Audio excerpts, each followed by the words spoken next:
independent research study by the polling firm Aviterus. For the second consecutive year, KBLA Talk 1580 is the most trustworthy, reliable, and credible news source for Black audiences and beyond in Southern California. Let KBLA Talk 1580 power your advertising dollars. Our omni-channel custom marketing solutions are specifically tailored to connect with your ideal target audience. We leverage audio, podcasts, streaming, digital, social media, and local activations to get your message out to the Black community. Get in touch with our advertising team today at advertising@KBLA1580.com. That's advertising at KBLA1580.com.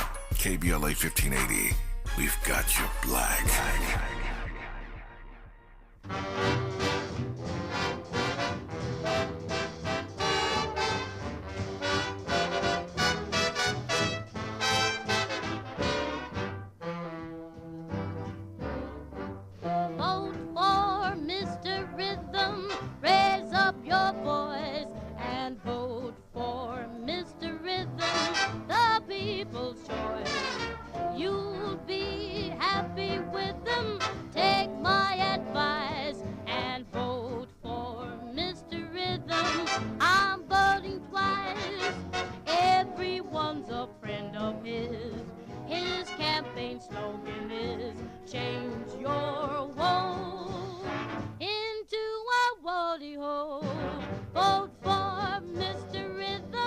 I love that track by Ella Fitzgerald. You hear the lyrics, right? She's saying, "Vote for Mr. Rhythm." One problem: Mr. Rhythm ain't on the ballot for president this year. We got Biden, we got Trump, we even have Bobby Kennedy, we have Cornel West, we have Jill Stein, a couple others, but we do not have Mr. Rhythm on the ballot to choose this time around. But I'd vote for Mr. Rhythm, not unlike Ella Fitzgerald. June is Black Music Month, and you know how we do it around here the entire month of June. Every day we pick a particular artist. We call it an artist in residence, an artist in absentia, I could call it. But we play their music all 3 hours of our program, weaving in and out of these various conversations with these brilliant guests. And so today, our artist of choice is Ella Fitzgerald, and she's sounding awfully good. Vote for Mr. Rhythm. I'm Tavis Smiley. Glad to have you tuned into this hour of our program. I've been looking forward to this. I have known this author for quite some time. I've not seen her in quite some time since we were last hanging out in Detroit. But I was so thrilled when I saw her book come across my desk, and I could not wait to get into it and have been just in eager anticipation of this conversation today. Her name is Tracy McMillan. She is an amazing investigative reporter and writer and author and journalist. Her new book, everybody is talking about. It's called The White Bonus. The White Bonus. 5 Families and the Cash Value of Racism in America. In the book, she examines what white privilege delivers in dollars and cents. In dollars and cents, not only to white people of wealth, but also to white people from the poor to the middle class. There is one question that one wrestles with when reading this book from beginning to end, and the question is simply this: do white Americans believe that racism is worth what it cost all the rest of us? I am pleased to welcome Tracy McMillan to this program. As I said, Tracy, it's been too long. How are you? I'm doing very well, Tavis. Thank you for that introduction. That was very flattering. Oh no, I meant every word of it. Wasn't trying to flatter you, but you can be if you like. But I meant everything I said, and I'm just delighted to be connected with you once again, at least over the phone here for this conversation. So first of all, congrats on the text. I'm asking this question for the audience. I think I understand it, having spent some time with you over the years. I think I get it. But for those who are curious as to why a white woman would be so fascinated by this particular subject matter, the answer is what?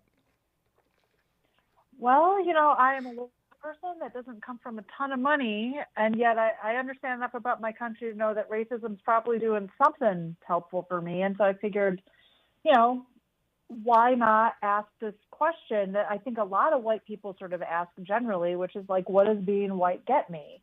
But actually go after it as a reporter, right? Be like, well, let me see what I can figure out. And I think especially for me as somebody, I don't come from poverty, but I've gone through stints of being pretty poor, wanting to really understand, right, what I get and how much sort of value there is in racism for me versus what it costs. Because I think because of the reporting I do as a poverty report and all that, I understand a lot about how racism really ruins our democracy and ruins our safety net. But sort of getting in a position to sort of do that cost-benefit analysis for me was really interesting and just felt really important given the politics in the country right now. Let me challenge. I just said she's my friend, and she is. I still want to challenge her because you said something a moment ago, Tracy, that I'm not sure that I agree with. Then again, I'm not white, and you are, so maybe you know this better than I do. But when you suggested that you think many white people actually wrestle with that question, what does being white get me? How am I benefited by being white? You really believe that most white folk actually wrestle with that question in their lives? Oh, I don't think most white folk actually wrestle with that question. I think people ask that. I think, I mean, there's psychological research that I go through in the book, right, where it's like if this concept of white privilege comes up with white folks, the most natural instinct is to say, well, but I had these hard things happen to me, right? So how am I privileged if I'm also poor or this or that? And I think you will hear, in sort of like a petulant sort of rhetorical way, like, what has being white ever gotten me? Like, what are you talking about, right? So instead of just treating that like this sort of dummy question, be like, well, why don't we just ask it? What does it actually get me? Like, what can I figure out? And for me, that seemed like a really worthwhile reporting project. Yep. I get it now. Now that you've put it in that frame, I get it. I'm like, I don't think white folks sitting around saying, "Oh my God, being white, what am I? How am I benefiting from?" I mean, I take your point. I don't think that is a mainstream white occupation, no. Yeah, I don't think it is either. But I take your point that our good white brothers and sisters will say, "Hey, what's being white ever gotten me?" I mean, Elon Musk literally said this like a few weeks ago, right? Saw this quote. Elon Musk suggested he ain't never benefited from being white. Matter of fact, he said that in the interview with Don Lemon, as I recall. He was in that conversation with Don Lemon, made that comment, "What's being white ever gotten me?" I'm like, are you serious? Put down the crack pipe, Elon Musk. Our guest is Tracy McMillan, just getting started. Glad I've got it for the hour. I can assure you I have more questions than I've got time. The book is called The White Bonus, 5 Families and the Cash Value of Racism in America. We're going to put a price tag on this when we come forward with Tracy on Tavis.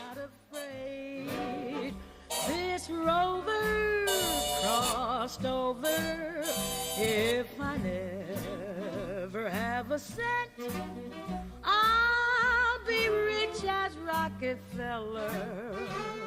Gold dust at night. You're listening to Tavis Smiley.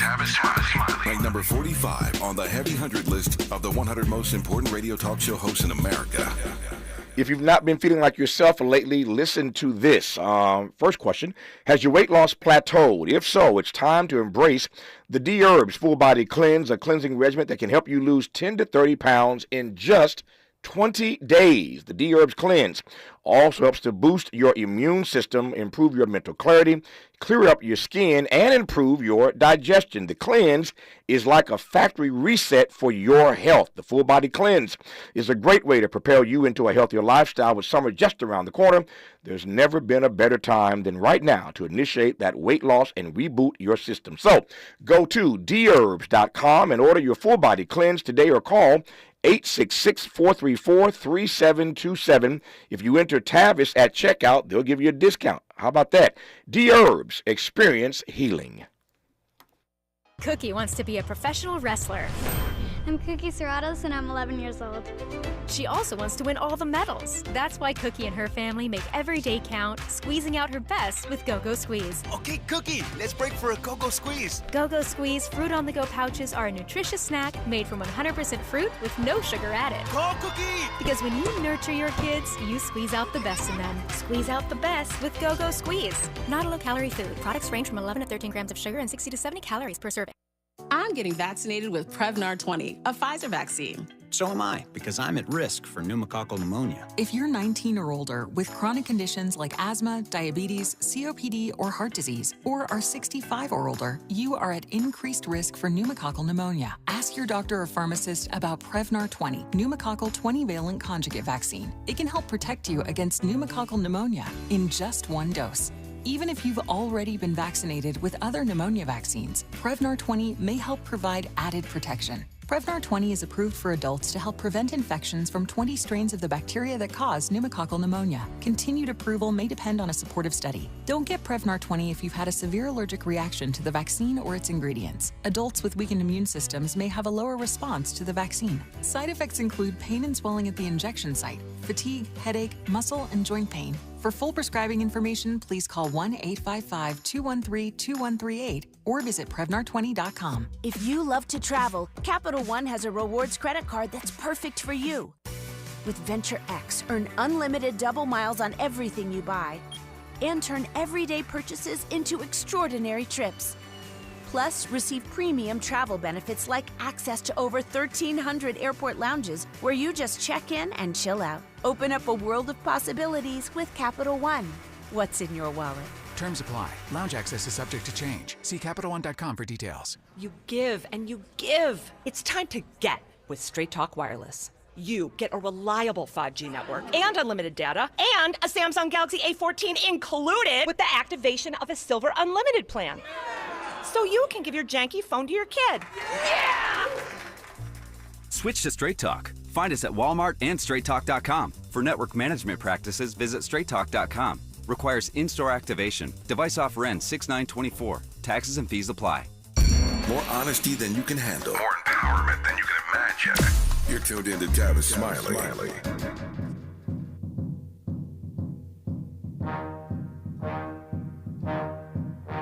Like the beat, beat, beat of the tom-tom when the jungle shadows fall. Like the tick, tick, tock of the stately clock as it stands against the wall. Like the drip, drip, drip of the raindrops when the summer shower is through. So a voice within me keeps repeating you, you, you, night and day. You are the one, only you beneath the moon and under the sun. It is so difficult to have to step on an Ella Fitzgerald classic. That is classic Ella. And I hate having to step on her, but it is talk radio. But we are weaving in the best of Ella all 3 hours of our program today because June is Black Music Month. And every day on this program, we feature a different artist whose music we play for you in and out of these conversations for the entire show. And today, it is the esteemed Ella Fitzgerald. Sounding awfully good there, night and day. I'm pleased to have on this program in this hour Tracy McMillan, the author of the new book that everybody's talking about. It's called The White Bonus, 5 Families and the Cash Value of Racism in America. We'll get to putting a price tag on this when we come forward. But Tracy, I want to begin here with a few comments and questions, if you will. From the very, very beginning of your text, I am one of those weird readers who gets into, having written a few books myself, I get into things like author's notes and table of contents and prologues and afterwords. Those things matter to me as much as what's inside the actual text. This book starts with a powerful, arresting quote, poem from Langston Hughes, and I want to read it. I am so tired of waiting, aren't you, for the world to become good and beautiful and kind. Let us take a knife and cut the world in two and see what worms are eating at the rind. That's Langston Hughes, y'all. And can't anybody do it like Langston Hughes did it. I'm always fascinated, again, as an author myself, how and why authors choose certain quotes to set off their text. Tell me why you chose that one. It's a good one. Yeah, well, I mean, really, my work as a journalist is because I want the world to get better, right? Like I do believe in the things that are in the country's founding documents, that we're all created equal. I think that means we all deserve to have a stable life. This country has enough resources for all of us to have that. I believe in that, but we got a long way to go to get there. And I just had reached this point as a reporter, and I think as an American, where I was like, we just got to be really honest about this stuff, right? Like, we need to be honest about how deeply racism runs in this country. We need to be honest about what it gives to white folks. I don't see how we ever sort of disarm racism, dismantle it, end it, whatever, without being honest about that stuff, right? And I just feel like that poem, because it's like, what worms are eating at the rind, right? Like, we so often sort of are going forward and being like, oh, well, I don't want to get along, and we don't really want to rock the boat, but sometimes you just got to peel back the rind and see what's in there, Yeah. No, it jumped at me. I sat for a little while just wrestling with that before I even got into the book itself. And before, again, getting to the pages, now I turn to the author's notes, and I find two things in the author's notes that I find fascinating as well. Let me just read from the author's notes. This book, and again, by the way, the book is called The White Bonus. The author is Tracy McMillan, and she writes, "This is a book about race in America. It should not be surprising, then, that the most powerful racial epithet in our language, the one that begins with end and ends in R, came up intermittently." And then you go on to explain how you, as a writer, a white woman writer no less, chose to use the N-word, chose to showcase or to reveal in your writing the use of the N-word when it came up, as you said, intermittently. Tell me about that part. Yeah, well, I have a lot of empathy, right, for my folks who aren't white, particularly my Black friends, who are sort of like, I don't want to come upon that word just sort of randomly in text, right, because it has such a visceral reaction for folks, right? It's a word that, my grandparents have used. It's a word that came up, occasionally when folks are talking about their families or things, usually, folks that older relatives had said at some point, right? And so, but as a journalist, right, I also don't believe in changing people's language or pretending people haven't used certain words when they have. And so, the thing I sort of came up with was that I would use, if it was referencing the use of it, but was not a direct quote, then I said N-word, right, as an N-word. And then if it was actually part of a quote, right, I didn't feel it was right to just sort of substitute N-word, right, because that's not what the person said, right? So just N dash, and then folks can fill that in. But, I because I feel, right, doing the N with a few dashes, right, everybody knows what was said, but I'm at least sort of nodding to folks to say, like, look, I don't want to subject you to that. If that's not something you want to be reading, and at the same time, I got to be accurate here, because if that's what someone said, that's what someone said. Yeah. No, I received that, and when I got in the book, I understood better why and how you did what you did. And yet, I've had these debates ad infinitum, ad nauseum about how we refer to that so-called N-word. And my personal view is I hate calling it the N-word because it doesn't do justice to the sting, if you will, of the word. And so as a writer, I appreciate, your approach to it, but I just wanted to get your take on that. The last thing, and then I'll jump right into the book and start with your grandparents, which is where you start the book, of course. This book is a work of journalism, to be sure, and we'll work our way into putting a price tag on this. But it's also part memoir, and I want you to understand Tracy's backstory and how she weaves in the memoir part of this book, even as she's writing I think a groundbreaking, a genre-breaking work of journalism, which we'll talk more about here in just a second. But one final thing. We talked about the N-word. Now I want to talk about the word black. You say in the editor's notes that I have chosen to capitalize black but not white. And I laughed when I read that because everybody that works with me, every editor of all of my books, everybody in this building right now who works with me, everybody knows that when I write the word black, I don't care what context I'm using it in. If it's referring to black people, there are two things I always do. I always capitalize the word black. That's just a Tavis thing. We deserve that level of respect to my mind. So I don't care what the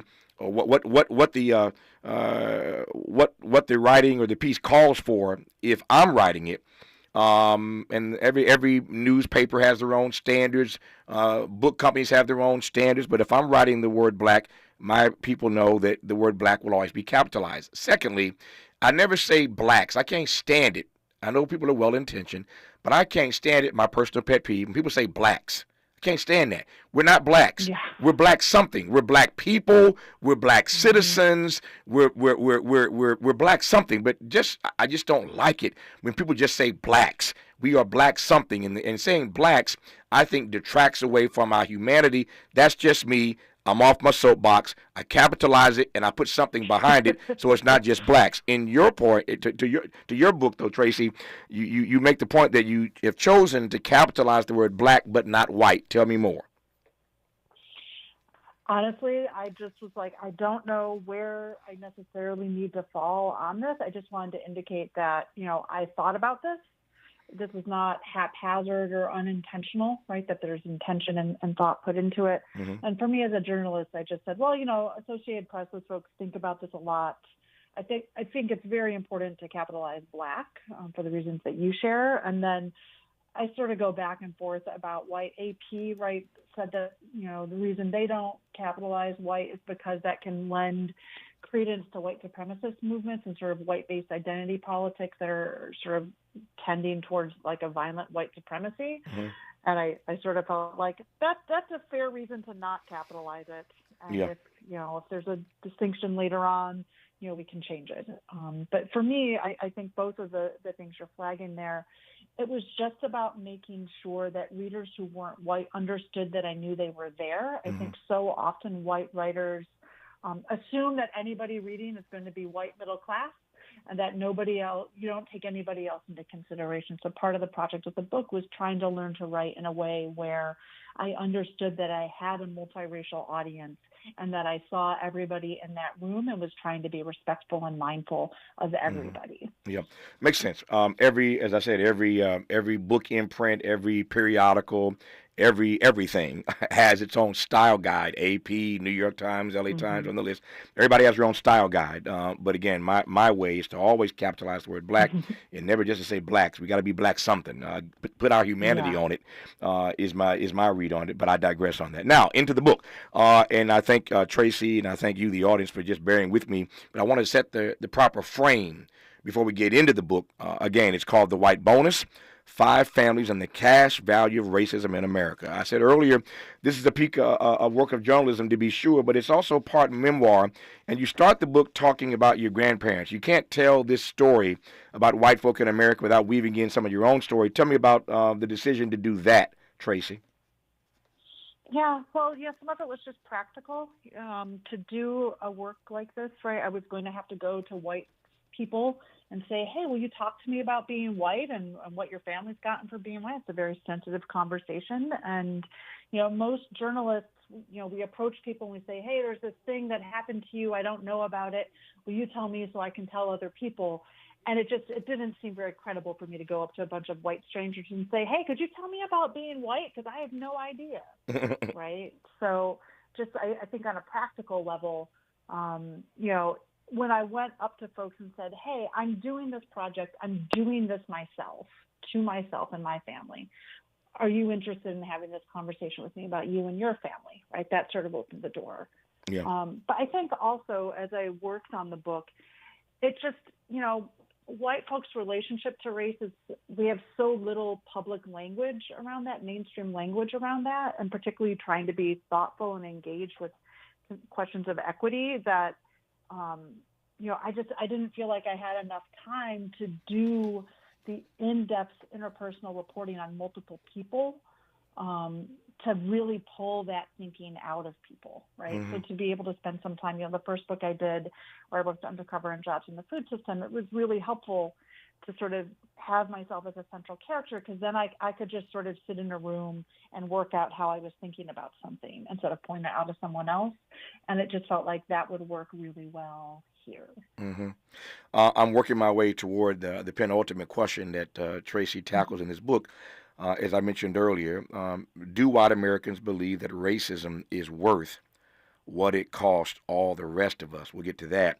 The subtitle of the book is 5 Families and the Cash Value of Racism in America. Tell me about, and again, in an hour, and at this point with a half hour to go, I can't do justice to all that you lay out in this very dense text about these 5 families. But tell me more about these 5 families, how you chose them, and what some of your takeaways were from these families. Yeah, so, my family is from southeastern Michigan to sort of around Detroit and Flint. So you've got sort of Detroit and Flint there, and then, you follow me to New York. I split my time now between Detroit and New York, but you sort of have a New York story there as well. And then the other four families, I wanted to pull on sort of history and policy and politics that my family doesn't touch on. So I've got a heavy construction family in Pittsburgh, where the woman I profile, one of the children, becomes a union nurse with SEIU. I've got a pair of millennial white sisters in Mississippi who go to the public school system in Hattiesburg as it is resegregating. I've got a white male nurse who grew up in small-town Connecticut and got given a second chance when he was dealing drugs at school and goes on to become a public health nurse and a homeowner in the Bay Area. And I've got a boomer-age woman who was born into an upper-middle-class Jewish family in Houston, fell into working poverty, and ended up dying because there wasn't Medicaid for working childless adults in Texas. And so between all of that and then, my family, there's a banker, and then auto workers in Michigan, right? That sort of weaves together this tapestry, really, of families over the 20th and 21st century in America, and looking at how wealth is generated within each family and then how it trickles down. So the way that I measure the white bonus for everyone, right, this is very rough back of the envelope calculation. I say, all right, how much money has your family given you since you turned 18 or left home? And then let's go back to their history and see how likely it is they would have had that money to give you if they were not white, right? And with most of the families, right, very little of the money that trickles down, right, would have been available to folks if they weren't white. And then it shows up in a lot of sort of smaller, unexpected ways that are modest, but usually very meaningful for folks. I mentioned earlier that in this book, what Tracy really does is to examine what white privilege delivers or allows in dollars and cents, not just to the wealthy in the white community, but to poor whites and middle-class whites. And I'm wondering if her takeaways for each of those categories, wealthy, middle class, and poor, and what they have gained, the white bonus, that is, they have gained, what she learned about how that is stratified, how uniquely different that is to the extent it is in each of those categories. And again, we'll ultimately address this question as to whether most of our white brothers and sisters believe that racism is worth what it costs all the rest of us. A great deal more to cover when we come forward with the author of The White Bonus, 5 Families and the Cash Value of Racism in America, Tracy McMillan, right now on Tavis Smiley. Seeking the truth, speaking the truth. This is the Tavis Smiley Show. Paid for by government.com. Did you know the United States Mint has issued a new Morgan silver dollar coin in proof condition for the first time? Not only that, they are also minted in 99.9% pure silver for the first time ever in history. Coin experts are calling this an amazing opportunity for anyone that knows the enduring popularity of Morgans. But you must hurry. Only 400,000 of these legal tender silver dollars were issued. These first ever Morgan silver dollars are brand new with stunning mirror-like finish, minted by the iconic San Francisco Mint. Call now and you're guaranteed a new first ever 99.9% pure silver proof Morgan dollar. To learn more, call 1-800-973-9717. If you order now, you will receive a free coin collector bonus pack, a $25 value, free with every order. Call 1-800-973-9717 now to secure your new Morgan silver dollars before they are gone. That's 1-800-973-9717. I'm Mike Moore. Here's the latest from the Black Information Network. A jury has been seated in Hunter Biden's federal firearms case. 12 jurors and 4 alternates were selected in a Delaware federal courtroom Monday. The president's son is accused of illegally buying and possessing a gun while being addicted to drugs in 2018. It marks the first time in U.S. history the child of a sitting president has gone on trial. Biden has pleaded not guilty to 3 charges. Dallas Cowboys legend and Pro Football Hall of Famer Larry Allen has died. The team announced Allen passed away suddenly at the age of 52 while he was on vacation in Mexico with his family Sunday. The African-American former player spent 14 seasons in the NFL with the Cowboys and San Francisco 49ers. And that's the latest. I'm Mike Moore from your 24/7 news source, the Black Information Network, and BINnews.com. Free is key during Craftsman Days at Lowe's. Right now, get one free Select V20 tool when you buy a Select battery 2-pack. Lowe's knows home improvement.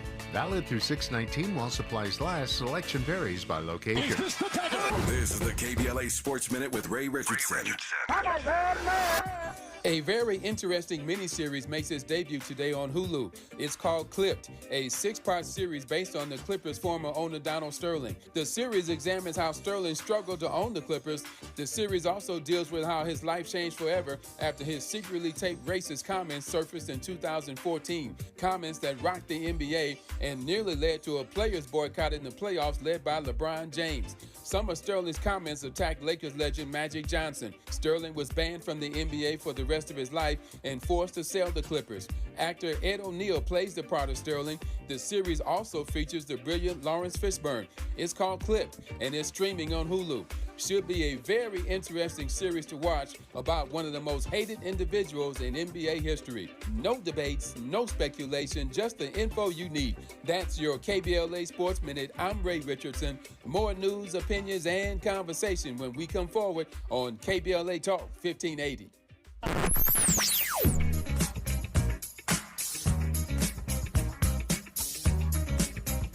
This is KBLA Talk 1580. Talk radio. That's music to your ears. We're unapologetically progressive. KBLA Talk 1580. Need money for the holidays? Avoid the yikes before Christmas. Hurry into Jackson Hewitt for a holiday loan on your tax refund, up to $1,000. Early refund advance offered to eligible clients. Application required. Finance charge applies. Loans by Republic Bank. Details at jacksonhewitt.com. We've got a lot to talk about. Hi, I'm Ray Richardson, your sports connection here at KBLA Talk 1580. Join me and my co-host Neil Scarborough every Saturday night at 7 for Out of Bounds, the show that brings some flavor to the world of sports for 60 minutes. We take you beyond the scores and press conferences. We give you our point of view, the way black folks see what's going down. You can join the conversation and give us your analysis at 1-800-920-1580. Out of Bounds every Saturday night at 7 on KBLA Talk 1580. We've got a lot to talk about. Unapologetically progressive. KBLA Talk 1580. We've got your black. You like your style, though. Have you heard of the 50-30-20 rule? This can help you spend and save your money wisely. So, how does it work? Distribute your dollars into 3 buckets. 50% towards needs, 30% towards your wants, and 20% goes to savings. Use this tool to help your journey to financial success. Sponsored by J.P. Morgan Chase & Company.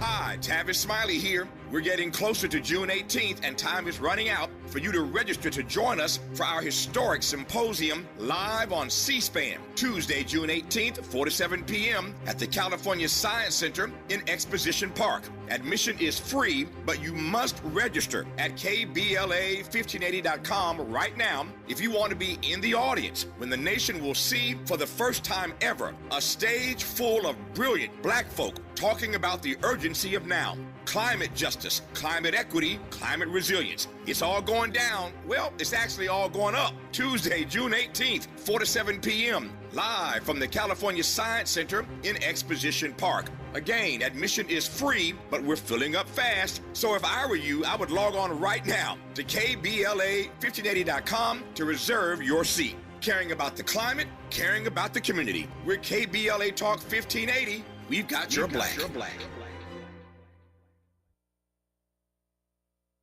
Helping to make you the most knowledgeable person in your circle of friends. This is Tavis Smiley.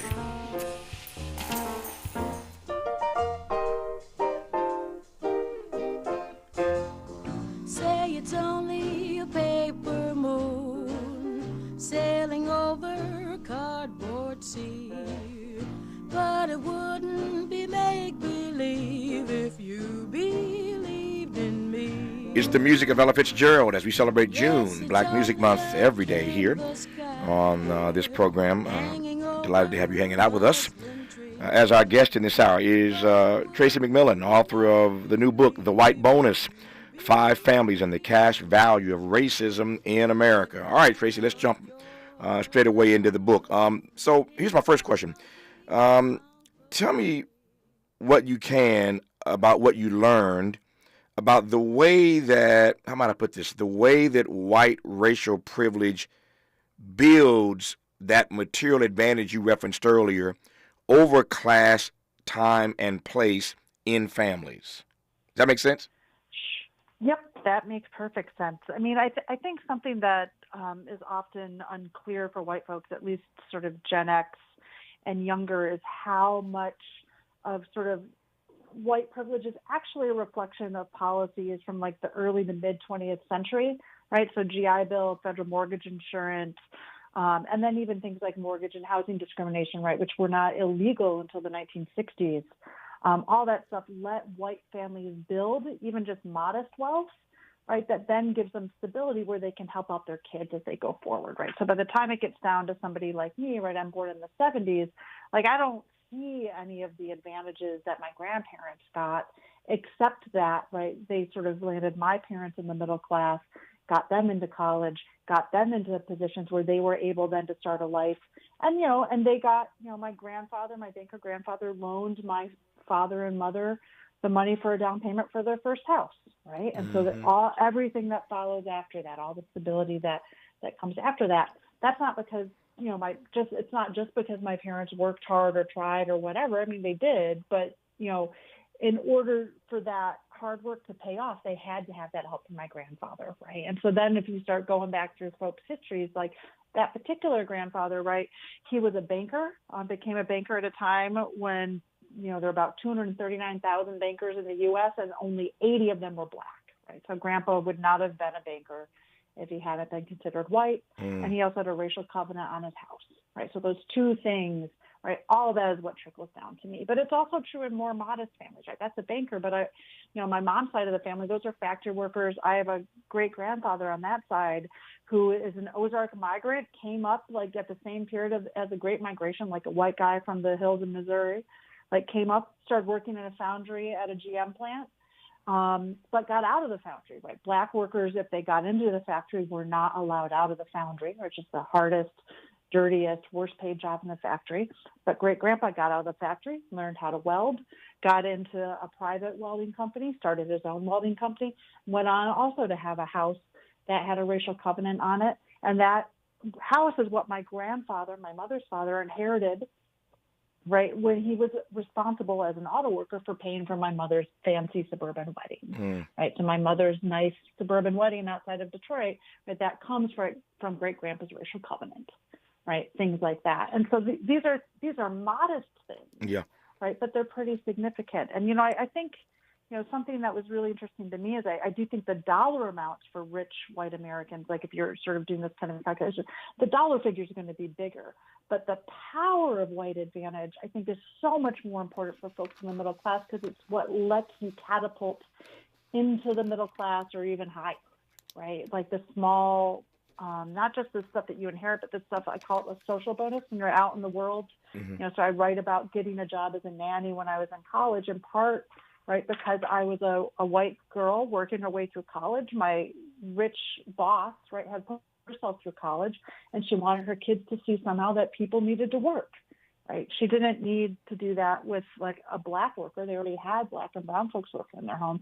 She wanted somebody who looked like her kids, that could have been her kid's classmate, who also had to work, right? And so that small thing opens it up and it catapults me forward. So it's really powerful, even low on the totem pole economically. How do you, and I'm really asking, how does the book help answer this particular question, which we hear all the time in this contemporary moment, that I didn't own any slaves, and why should I be forced to use my tax dollars to offer you reparations? Put another way, because I have doesn't necessarily mean that you have not. So I guess the question I'm asking is how you wrestle with this notion that the white bonus that others are advantaged by necessarily links to the fact that others have less, that white bonus is taking away from other people. Does that make sense? Right. I mean, well, I think the white bonus doesn't necessarily take away from other people because it's something that's given to white folks. Right? Mm-hmm. I mean, the reason I chose the language bonus is there's a bunch of financial advantage that really in this country, I mean, when we wrote the GI Bill, right, that is technically written as colorblind language, but everybody who is putting that legislation in place understood that it was really only going to be benefiting white people. Mm-hmm. Right. And so I think something that's important to understand is that the white middle class, it exists because government invested in white communities and families. And so if we believe in the founding documents of this country that we're all created equal, it only stands to reason that if we gave all that stuff to white people and specifically targeted it really to white people and understood that was how it was going to work, yeah, right, then we should be open to doing that for everybody. Yeah. Right. And if we don't want to do that, then we should just say that we don't believe in this country, right, and those values. Yeah. Like, you don't want to do it, that's fine, but you can't have it both ways. Let me, since I raised it, let me just ask you point blank whether or not, to your mind or to your research, there is a direct linkage between the white bonus that folk have benefited from for decades now, centuries now, whether or not there's a linkage between that white bonus and the call for reparations. I mean, sure, right? I mean, I think, right, when we're talking about how does government invest in its people, right, we've invested a lot in white communities over time. And we've been really explicit about that, if not in the language of legislation, then in the way that we talk about that legislation and the discussions on the floor of Congress, all of that stuff, right? Mm-hmm. And so if you've created this wealth for these communities, it's only fair to make sure that it's being created for everybody else. Now, I always want to be careful to say, you know, we want to make sure that we're not just closing gaps in the upper and sort of like upper middle class, right? Certainly you want to make sure that there's an equitable representation across racial lines in the upper classes, but we also want to be bringing up the bottom, right? Because right at this point, we have let poverty get so intense in this country, and nobody deserves to be living like that. So you want to be bringing up that bottom at the same time that you're closing the gap. To that point, what to your mind is the link between poverty, income inequality, and economic immobility? It seems to me, and you do a good job of this in the book, that you can't talk about one without addressing those other two: poverty, income inequality, economic immobility. What's the link for you between those three things?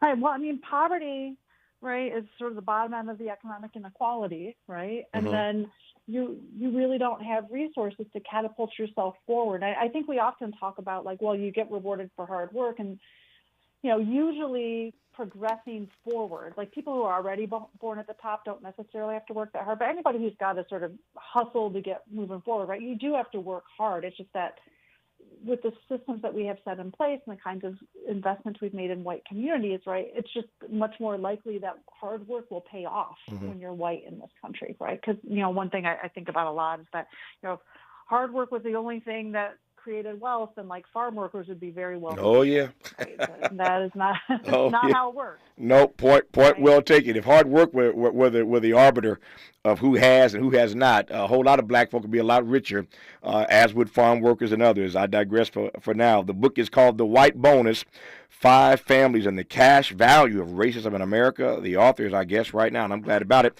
Her name is Tracy McMillan. Hope, agency, dignity. This is Tavis Smiley. We asked seniors how to prevent Medicare scams. My best advice, if you get a phone call, do not talk to the person. These people are well trained. Don't talk to them. They don't know me. They're just trying to scam me. Don't be fooled. Hang up. Just hang up. Never give out your Medicare number. They're going to get your number to put in a false claim. If I get a call from someone, I don't pick up the phone, and should I pick up the phone and they ask for information, then I hang up. How do you detect Medicare fraud? Just like I check my credit card statements, I check my Medicare statements monthly. Scammers can get a hold of your number, order medical devices through your account, and you're not even going to know about it if you don't look at your statement. Check your statement every month. If you get your statement and you see something that you know you did not have done, you report it. Call your senior Medicare Patrol. To report Medicare fraud, call the Senior Medicare Patrol at 855-613-7080.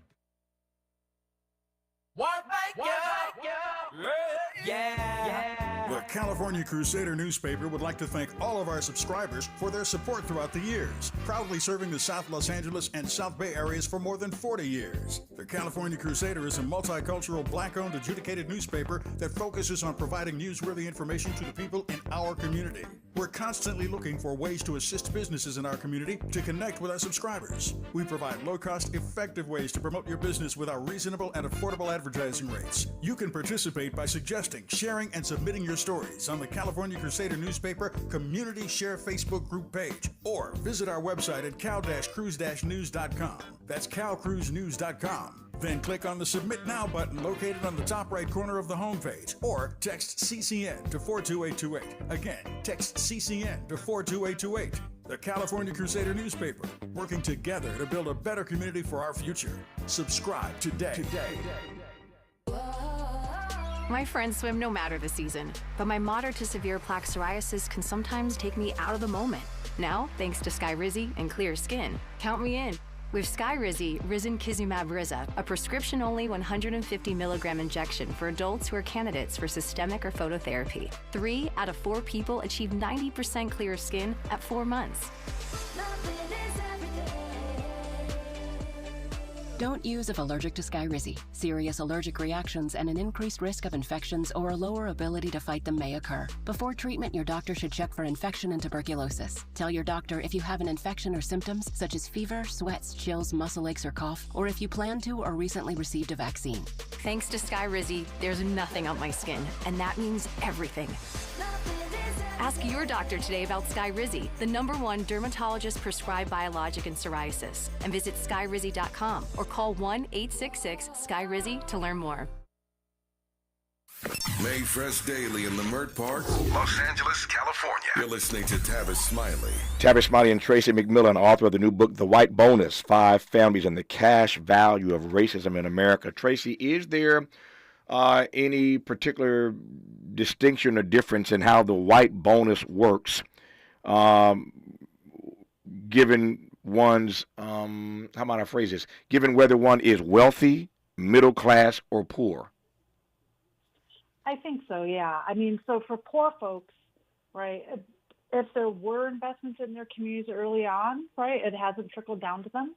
Right, so that's one difference. It also, but I think for poor and middle class folks, right, it's sort of this small interpersonal discrimination, right, opening up doors, like offering benefit of the doubt to folks that can be really powerful for people and help them sort of catapult into the middle class. So you see this, right, with the guy Jared in the book, right, who gets, is selling drugs at school and gets caught in the 90s, right, and gets given a second chance, right, gets given a second chance at the height of punitive drug policing in one of the toughest districts in the state of Connecticut at the time, right? And so, I mean, Jared's very clear that he would not have been able to walk away if he hadn't been white, right? And that allows him to sort of keep moving forward economically and socially and all that stuff in ways that wouldn't have happened most likely if he hadn't been white, things like that. At the top of the ladder, right, that just means those investments have really paid off, and combined with the small interpersonal ways that doors are open and sort of benefits extended and all that stuff,